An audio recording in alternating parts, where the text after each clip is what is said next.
This is the NFL on EA Sports, and we are in the Pacific Northwest at CenturyLink Field in Seattle, Washington. This crowd, as we've come to expect in recent years, as loud as any in the NFL, and they get even louder when their Seahawks are introduced.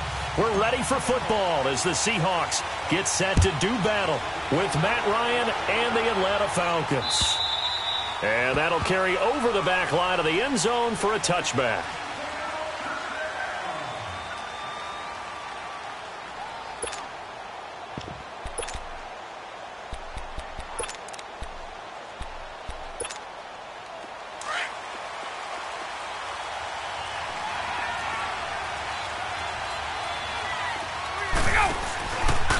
The former Indiana Hoosier here, Tevin Coleman.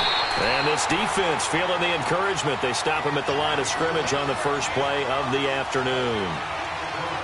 Well, we just saw a great example of what we talked about with his coach prior to the game. He's definitely one of the better linebackers at reading a play and flowing to make the stop before it turns into something big. Well, they had the run for no gain. Now they'll try again from the 25 on 2nd and 10.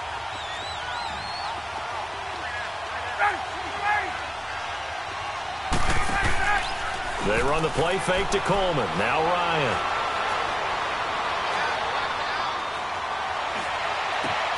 Man open, that's Calvin Ridley. And they get him down, but not before he takes it across the 40-yard line. 18 yards the gain for number 18. Somebody missed an assignment. He was waving his arm saying, hey, I'm wide open. They found him. You think? You think? I mean, he was so wide open. Did you see he was just windmilling like he was Don Quixote or somebody out there? And then they found him for a really nice gain. Yeah, give him 4 yards there. It'll be 2nd and 6. And that's one of the reasons you like to blitz even on rundowns. It confuses the blocking assignments. It doesn't allow those offensive linemen to get up to the second level. Hey, let's go.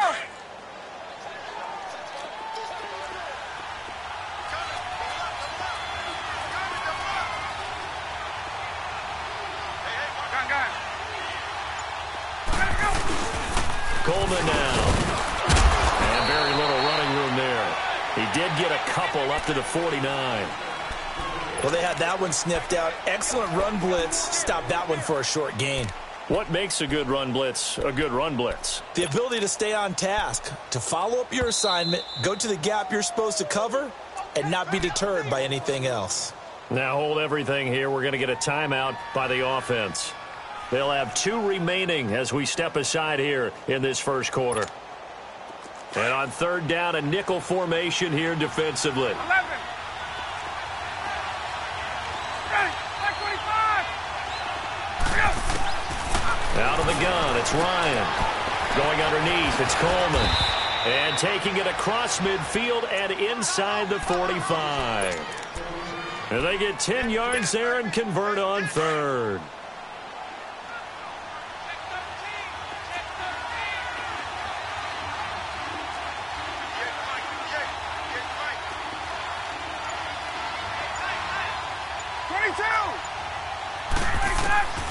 From the shotgun, Ryan. Stepping up, he's going to keep it. And avoids the contact by sliding. 11 more on that one and another first down. And him running the football is not something that defenses spend a lot of time preparing for. But this guy has a survival instinct and a knack for knowing when exactly to do it. Line of scrimmage, the 31 now on 1st and 10. They'll run it now out of the gun. And inside the 20 before he's brought down. Back-to-back nice plays, 12 yards that time and a first down.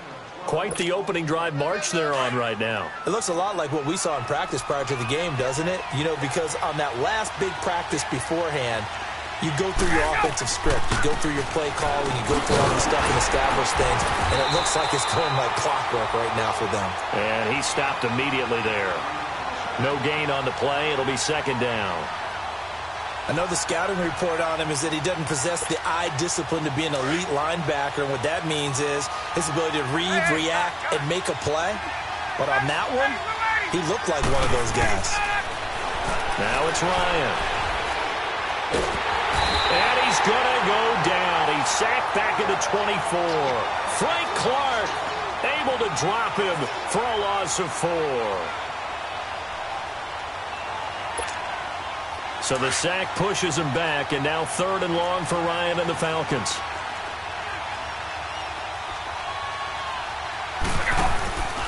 Play action. It's Ryan.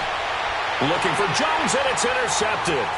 Trey Flowers hits it, and he will be brought down, but he's got the interception on the final play of this first quarter.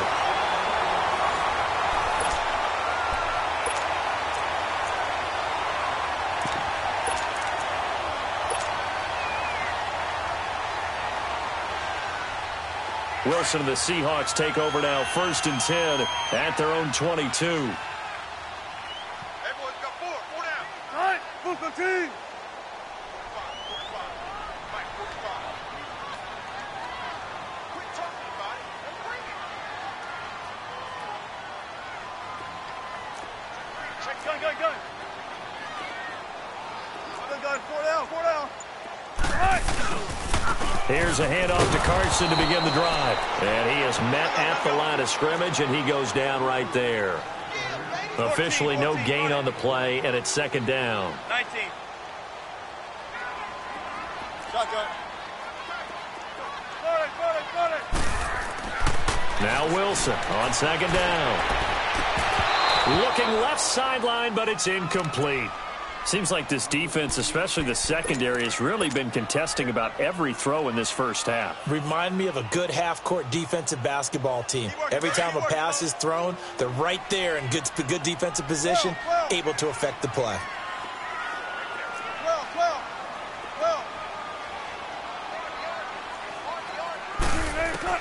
On 3rd down, Wilson. He rifles complete, caught by Moore. Good defense holds him to only a yard, and it'll be 4th down. They didn't get the first down, but I have to say I do like the call. I like what they were trying to do. Try and hit your receiver on the run and see if he can pick it up. Keep it on his feet, get a little rack yardage. Yeah, but a nice job defensively to get to him and keep him short of the... Looking for Baldwin, intercepted. Picked off by Brian Poole. And they take possession of the football and have it at the 36-yard line. Oh, timing is everything on a route like this. He tried to drive that football into a tight spot. And if you're a little early or a little late, chances are there's going to be someone there. And sure enough, this one's going the other way. For the Falcons, Charles, we've talked all year about the injuries that they had in 2018, and you kind of touched on it earlier, too. It's hard to get around them, though, when you look back at this past year. So they go to 7-9, and I know that that's not what they wanted, but with all the injuries, is that okay? It would be if you didn't think you were going to the Super Bowl. You know, if you didn't think you had a chance at that, and they did going into the season. But when you lose your starting safeties in Ricardo Allen and Keanu Neal, your middle linebacker, Deion Jones, for a long stretch of time, you end up starting 1-4. Then in the second half of the season, you have a 5-game losing streak. 7-9 is actually better than I thought that they were finishing because of those 2 long losing streaks. They'll toss it to Coleman. Fighting his way down to about the 35-yard line. Barkevious Mingo in that time on the tackle. Well, he hasn't made much of an impact in the running game thus far, and after that last run, not much is going to change in that area. He hasn't been able to get anything going, and really the offensive line not helping him much.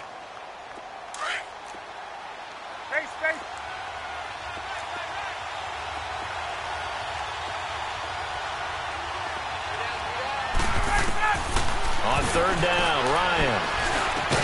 It's caught. Jones. And brought down, but not before they're inside the 25. First catch so far for Julio. He's got a 1st down. And that's the connection, Ryan to Jones, that this defense obviously has to key in on. Certainly feels like they got the party started with that one, doesn't it? And when those two get in sync, it just scares the heck out of defenses because he can hit Julio Jones in a short zone, and he can take it the whole way. Here's Coleman. Open space inside the 10. And down to the 7-yard line. Another nice gain, 16 yards there and a 1st down again. Absolutely love the run right there. This guy's known for his quickness, but also for his speed, and he's able to get to the 2nd level almost before you blink if you give him any type of blocking. Always talk about slot receivers, and they're usually known as quicker than fast. In this case, we've got a guy who's quick and fast, and he used it to great advantage.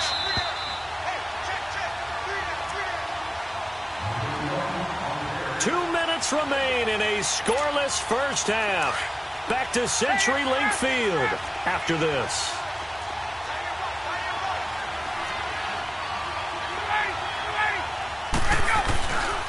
They'll try and run for it on first and goal. And the hole closes quickly here. He can fight only to about the 4. He'll get 2 out of that run, and it's going to bring up a second and goal. Be interesting to see now what they do offensively down near the goal line after not much there that time. As the offensive play caller, that may change your sequence now. Instead of coming right back with a running play, you may have to go to the air.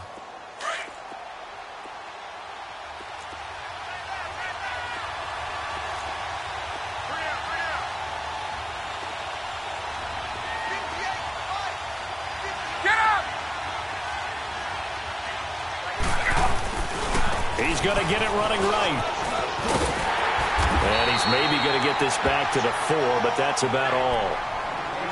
No gain on the play there, and they're going to need to come up with something better here on third and goal. And now the Seahawks are going to call another timeout as he'll talk it over here before what will be an important third down.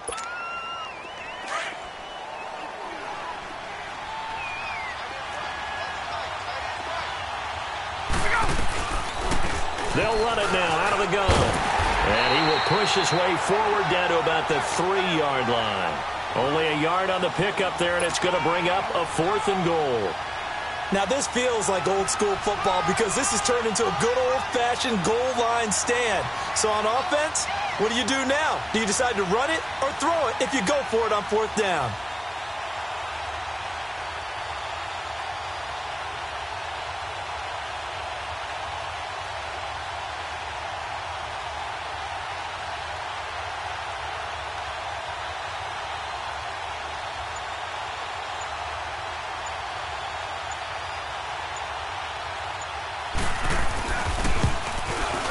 And Bryant's kick is good.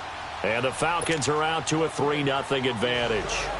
So still no touchdowns in the first half, but we do have some action on the scoreboard with the field goal. So maybe now the mentality changes in this game because anytime you can get to the red zone, and if you don't come away with 6 points, you feel like it's a disappointment. In a game like this one, being able to kick field goals means you're right there, and then you're just looking for that big break to take you over the top.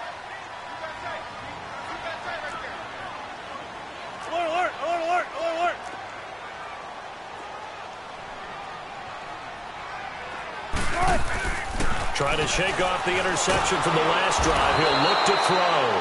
And the Falcons get there. The Falcons get the sack. Down he goes. Vic Beasley in there to bring him down for a loss of 7. On second down, here's Wilson. And he's going to go down again. Vic Beasley in there to pick up his 2nd sack now of the afternoon. So, Brandon, we've sat in with a lot of coaches, and when they talk about things they want to accomplish offensively, I'm not sure that sack and sack are on their play sheet. 3rd and long, it's Wilson. He'll rifle this one deep right side. And he knocks the ball away, and it falls incomplete.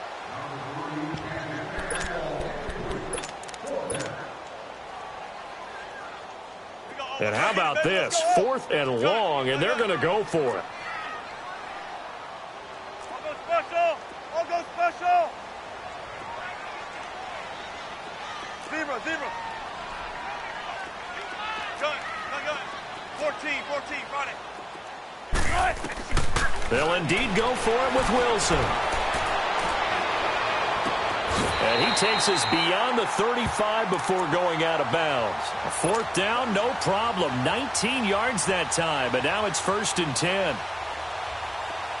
Line of scrimmage, the 37 on 1st and 10.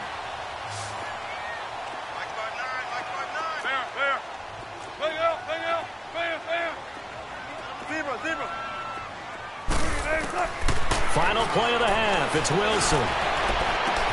And Dixon over the middle. And he takes this one down almost all the way to the 30. There you have it. Halftime quickly over. 3rd quarter, here we go. So we have reached halftime now with the visiting Falcons out on top. And this will be a touchback as that sails over the end line. The Seahawks offense now, they get set to go back to work. They're down here, but very much in this game. What's the tonality of a coach's talk when a game is within striking distance like this at intermission? Typically, what they're doing is emphasizing the things that went well in the first half and wanting more of that. Sure, you've got to go over some of the errors and clean up some things because there's a reason you're down. But overall, I think they want to stay positive, stay up with this team. We're just starting the second half, and we've got the football. Let's go ahead and punch it in, and then we'll take it from there. See how that recipe works. Spud left, spud left. 19. 12, 12. Now Wilson looking to throw on second down. And he fires one that's intercepted. Picked off by Brian Poole. And they have possession, and they have it at the 38-yard line. I tell you, Brandon, it seems like this guy's been all over the field so far. That's his second interception of the game. And so much of playing defense in the NFL, especially when it comes to defending the pass, is all about positioning and technique. And this is fantastic work on both fronts there. And he's going to fight his way forward here for a modest gain. Give him 5 on the carry there, and it'll be second down. Despite the blitz, they're still able to pick up a nice, solid gain. The disadvantage of blitzing often alters the normal spacing and run fits and leaves creases like they were able to exploit right there. Here's Ryan, and it's caught over the middle. Hooper. Touchdown, Falcons. Austin Hooper, 33 yards. And the Falcons turn that interception into a touchdown. Bryant's extra point up and good. And the lead grows.